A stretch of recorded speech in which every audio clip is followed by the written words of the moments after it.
हुआ नजर आएगा। दूसरा, अभी हाल ही में चाइना ने अपने रेट्स घटाए, रेपो रेट्स वगैरह कम किए, लिक्विडिटी बढ़ाने के लिहाज से उसका फायदा मिलेगा JLR को। और दूसरा ये कि जो वापस कोविड की दूसरी लहर आई और उसकी वजह से जो काफी कुछ यूके वगैरह में जो शटडाउन देखने को मिले, उसके चलते हुए कुछ इंसेंटिव्स के भी प्लान है वहां की सरकार के। तो 2-3 बड़े ट्रिगर हैं और बाद में इकोनॉमी की ग्रोथ तो है ये जो दुनिया भर में होने जा रही है। ये सारे कारण हैं जिसकी वजह से फंडामेंटली हमें टाटा मोटर्स लगता है कि यहाँ पर एकदम परफेक्ट है खरीदारी करने के लिहाज से। खरीदारी करनी है टाटा मोटर्स में 308.50 309 रुपए के आसपास ये स्टॉक ट्रेड करता हुआ दिख रहा है। यहाँ पर खरीदारी करने की राय है।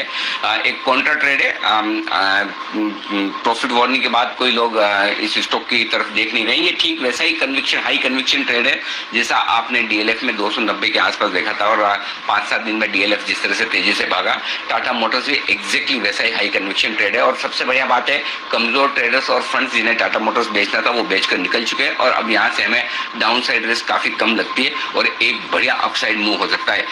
वापस ऑटो स्टॉक सेक्शन में आते हुए दिख रहे हैं और ये स्टॉक तेजी करने के लिए तैयार होता दिखा है। 303 रुपए का स्टॉप लॉस लगाकर आपको टाटा मोटर्स में करनी है खरीदारी। और ऊपर की तरफ के जो टारगेट होंगे, पहला टारगेट बनेगा 317 का, 320 का दूसरा टारगेट है। ये दो छोटे टारगेट है, 317 और 320 के, इसके लिए खरीदना है।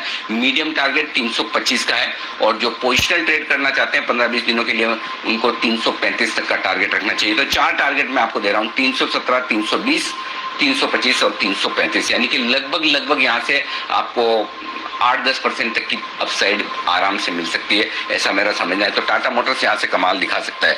दूसरा तरीका है, अगर आप चाहें तो कॉल ऑप्शन खरीदिए और call option in the money वाला खरीदना है। 305 रुपए वाला कॉल ऑप्शन लगभग 13 रुपए के आसपास मिल रहा है, ये खरीद सकते हैं।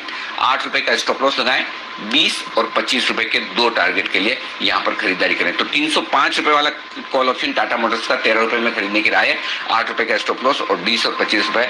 और मेरे ख्याल से शायद 7 स्प्रेड जो आशिम मदान साहब ने दिए थे उनमें से एक ही उनका ये काम नहीं कर रहा था। हो सकता है हमारा मिजाज टेस्ट लगने के बाद अब आशीष जी का ये एकमात्र कॉल जो काम नहीं कर रहा था वो भी करना शुरू कर दे। तो टाटा मोटर्स में खरीदारी करने की राय है। और टाटा मोटर्स में चूंकि खरीदारी कर रहा हूँ तो एक बार जरा चार्ट्स के हिसाब से भी कहीं कोई बॉटम बनने के संकेत आ रहे हैं तो बताएं, नहीं आ रहे तो भी कोई बात नहीं, मेरा कन्विक्शन अपनी जगह। अगर आपके चार्ट्स में संकेत नहीं है कुणाल जी, तब भी आप बताएं क्या लेवल्स इंपॉर्टेंट है। नहीं अनिल जी, बिल्कुल आपके चार्ट, आपके कन्विक्शन के साथ में सहमत हूं। और उसकी वजह अनिल जी है कि चार्ट पर एक सपोर्ट है, सपोर्ट 300 रुपए के आसपास है। 300 रुपए साइकोलॉजिकल लेवल भी है और चार्ट पर भी एक अहम सपोर्ट है। यहीं से स्टॉक वापस ऊपर जाता हुआ दिख रहा है। इसका अगर शॉर्ट टर्म बहुत इंट्राडे चार्ट देखें अनिल जी तो एक राउंडिंग बॉटम पैटर्न बन रहा है, ब्रेकआउट आता हुआ दिख रहा है। मुझे लगता है कि कम से कम एक पुल बैक की जगह तो बिल्कुल चार्ट पर दिखती है। 330 335 तक चला जाए तो कोई आश्चर्य नहीं होना चाहिए। 335 पर अगला कंजेशन है तो 335 के टारगेट के लिए मेरी खरीदारी की राय।